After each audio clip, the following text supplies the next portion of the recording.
Bienvenue sur Africa 24 pour cette nouvelle édition de l'Africa Tonight. Au sommaire de l'actualité, l'opération Épervier continue à donner des résultats au Cameroun. Polycarpe Abba, ancien ministre de l'économie et des finances, a de nouveau été condamné pour détournement de fonds. 20 ans de prison ont été requis contre lui. Siéger de façon permanente au Conseil de sécurité des Nations Unies, c'est le souhait des pays africains qui entendent, grâce à ce siège, peser véritablement dans les débats mondiaux. Et la Banque africaine de développement accorde un prêt de 900 millions d'euros à l'Algérie, très dépendant des hydrocarbures. Le pays est en pleine mutation économique et aspire à diversifier ses ressources. C'est ce à quoi servira ce prêt. La lutte contre la corruption se poursuit au Cameroun. Polycarpe Abba, ancien ministre de l'économie et des finances, a été condamné une nouvelle fois ce 3 novembre par le tribunal criminel spécial. Il écope de 20 ans de prison pour le détournement de 1,158 milliards de francs CFA destinés au remboursement de la taxe sur la valeur ajoutée. Il était au moment des faits directeur des impôts. Diarra Ndiaye. Polycarpe Abba, condamné à 20 ans de prison au Cameroun.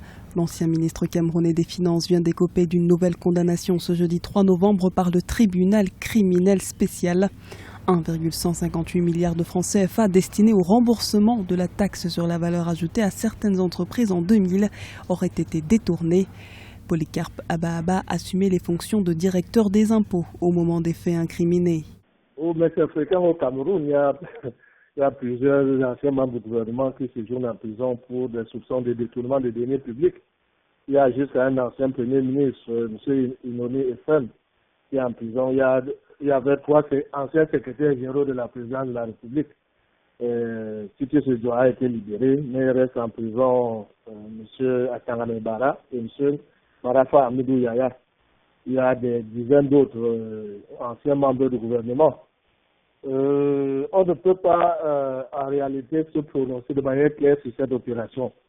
Parce qu'on l'a saluée au départ, pensant qu'elle devrait mettre un terme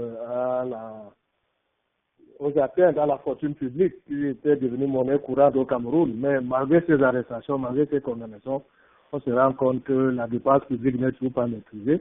Polycarpe Abba est déjà sous le poids de 2 condamnations élevées à 25 ans de prison ferme pour des malversations financières estimées à environ 7,8 milliards de francs CFA et 6 ans de privation de liberté pour tentative d'évasion. Depuis l'annonce de cette nouvelle condamnation, les réactions se multiplient.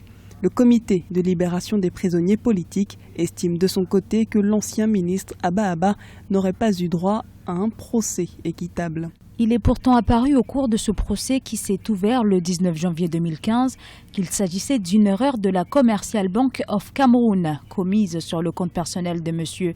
Abba qui ne différait du compte intitulé « Remboursement de la TVA » que d'un chiffre. L'erreur constatée par M. Abba le 28 avril 2000 a été signalée à la direction générale de la CBC qui l'a reconnue puis rectifié cette erreur. La corruption sur le continent africain est un véritable frein au développement des nations. Depuis de nombreuses années, les gouvernements africains ont fait de la lutte contre ce fléau une priorité. Polycarpe Abba, ancien ministre de l'économie et des finances, Urbain Olanguena Awono, ancien ministre de la Santé, ou encore Alphonse Siyam-Siwe, ancien ministre de l'Énergie. Tous ont été rattrapés par la justice depuis la mise en place de l'opération Épervier au Cameroun. Depuis plus de 10 ans maintenant, la lutte contre la corruption s'est accentuée dans le pays. Plus d'une centaine de hautes personnalités ont été soumises à la justice. Le Conseil de sécurité des Nations Unies dispose de 5 sièges permanents. Aucun, depuis la création de cet organe, n'est occupé par un pays africain. Le continent demande depuis un certain temps d'y siéger, mais seuls des fauteuils non permanents lui ont été concédés. La chef de la diplomatie sud-africaine a de nouveau lancé un appel aux dirigeants mondiaux et appelle à la réorganisation des institutions internationales qui ne prennent pas assez en compte les puissances émergentes. C'est un sujet de la rédaction. L'Afrique veut peser plus dans les débats internationaux. À l'occasion d'une réunion ministérielle de la commission binationale entre le Zimbabwe et l'Afrique du Sud, la chef de la diplomatie sud-africaine a mis en lumière le besoin urgent de réorganiser les institutions internationales.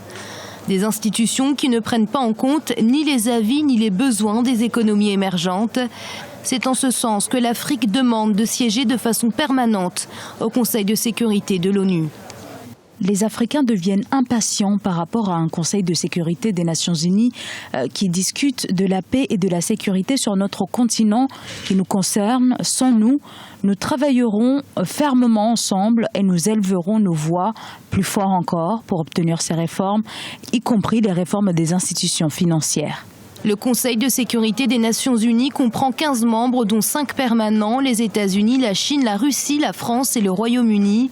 En siégeant de façon permanente au Conseil de sécurité, l'Afrique disposerait du droit de veto et pourrait de ce fait se frayer une place de choix dans la gouvernance globale. Aujourd'hui, on ne peut pas occulter. L'Afrique, c'est quand même 54 États. Ce n'est pas rien. Donc, un poste de membre permanent au niveau du Conseil de sécurité pour l'Afrique, c'est permettre au monde d'avoir permanemment cette voix de l'Afrique dans les décisions stratégiques sur la sécurité dans le monde. L'Afrique, en dehors de son territoire, est présente sur tous les continents.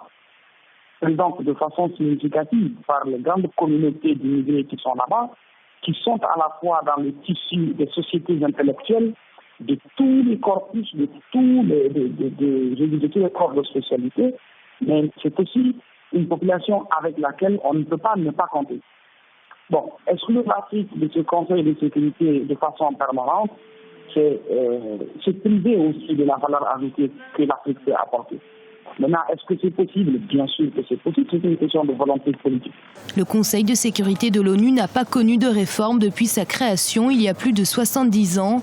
Or, pour certains, entre-temps, l'Afrique est devenue une puissance émergente et estime que l'heure est donc venue pour le continent de jouer sa partition au sein de l'organisation internationale.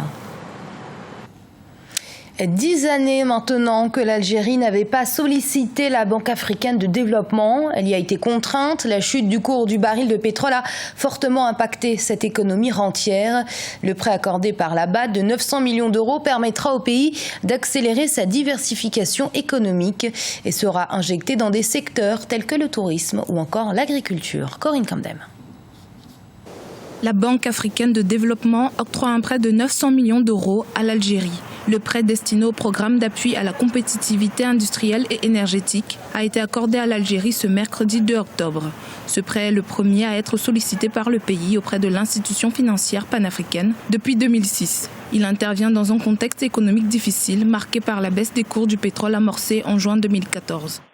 Ce prêt de 900 millions d'euros accordé à l'Algérie, c'est le premier sollicité par l'Algérie auprès de la Banque africaine depuis au moins 2006.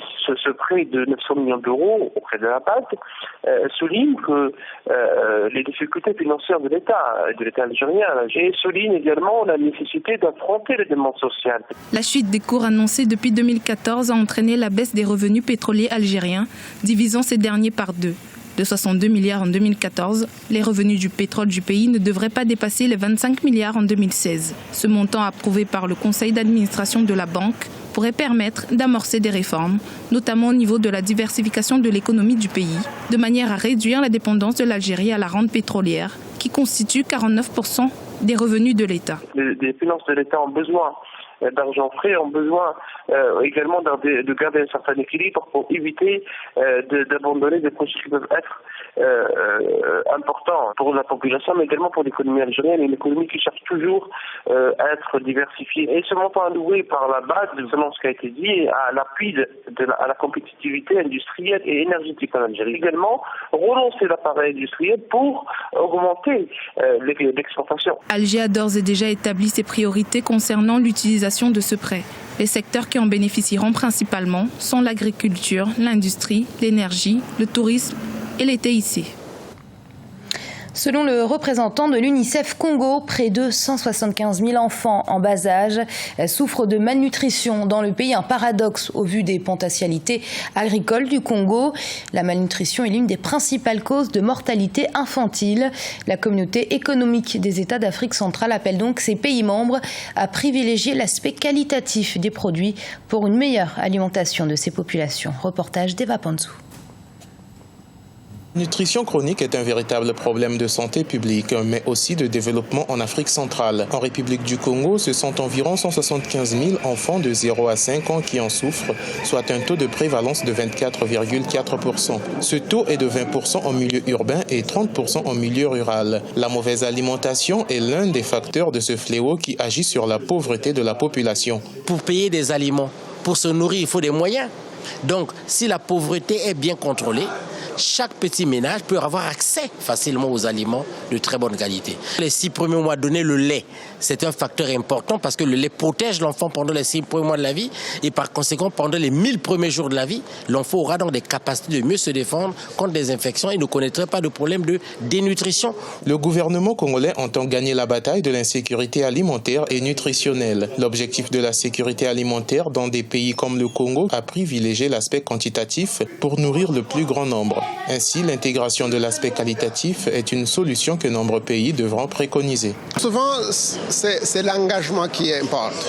Comme je dis tout à l'heure, les pays se sont concentrés dans le passé dans la production en quantité. Ils ont oublié cette partie de la qualité. Maintenant que ça va être intégré dans cette multisectorialité, je crois que nous avons de l'espoir qu'il y aura une réponse positive à ce fléau-là. En République du Congo, le département de la Likwala présente le taux de retard de croissance le plus élevé de 39% et Brazzaville le plus faible avec 19%. En Afrique centrale, selon les experts, plus de 10 millions d'enfants n'atteindront jamais leur plein potentiel de croissance. Et ce journal a été préparé par l'ensemble de la rédaction. Merci de l'avoir suivi. Restez sur Africa 24. Dans un instant, une nouvelle édition de l'information.